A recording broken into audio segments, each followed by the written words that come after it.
আসন্ন ঈদুল আজহার জন্য এবার ঢাকার উত্তর সিটি কর্পোরেশনে ১৬টি এবং দক্ষিণ সিটি কর্পোরেশনে ১১টি সহ মোট ২৭টি হাট ইজারার জন্য প্রস্তুত করা হয়েছে। আগামী সপ্তাহ থেকে হাটে ক্রেতা বিক্রেতাদের নিরাপত্তা নিশ্চিত করতে সাদা পোশাকে পুলিশ মোতায়েন থাকবে। প্রতিটি হাটে একাধিক ভেটেরিনারি মেডিকেল টিম রাখা হচ্ছে পশুর স্বাস্থ্য পরীক্ষার জন্য।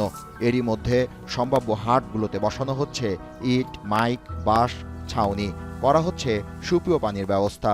বাস টাস লাগাবে, বাইরে আরো হাট আরো দুনিয়ার ভরে যাবে গরুতে। মোহাম্মদপুর মঞ্চ হবে, সব প্রতিটা প্যান্ডেল হবে, প্রতি ঢোকায় ঢোকায় প্যান্ডেল হবে। কমপ্লিট তার 10-12 মিনিটে কমপ্লিট হয়ে যাবে, যা যা ঢোকা। শুক্রবারের থেকে কিছু কিছু নামবে আর কি, আল্লাহ যদি আনাই আর কি। এ বিষয়ে ঢাকা দক্ষিণ সিটি কর্পোরেশনের প্রশাসক আব্দুস সালাম বলেন, এবার যত্রতত্র বা রাস্তার উপর কোনো হাট বসতে দেওয়া হবে না। নিয়মের বাইরে কোনো ব্যক্তিকে হাটের ইজারা দেবেন না তারা। সবগুলো হয়ে গেছে।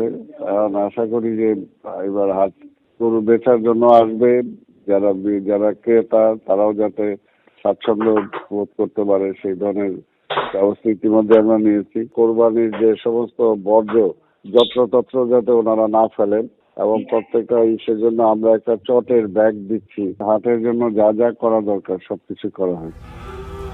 এবার 5 দিন হাটে পশু কেনাবেচা হবে বলে জানিয়েছে 2 সিটি কর্পোরেশন।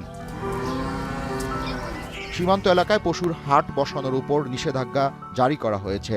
এবছর কুরবানিযোগ্য পশুর সংখ্যা ১,২৩,৩৬,৮৪০টি, যেখানে সম্ভাব্য চাহিদা ধরা হয়েছে ১,১,৬৬,৩34টি। চাহিদার তুলনায় প্রায় ২২,২৭,০০০ পশু উদ্বৃত্ত থাকবে এবার। সব ঠিক থাকলে আগামী সপ্তাহ থেকে হাটে পশু আসা শুরু হবে।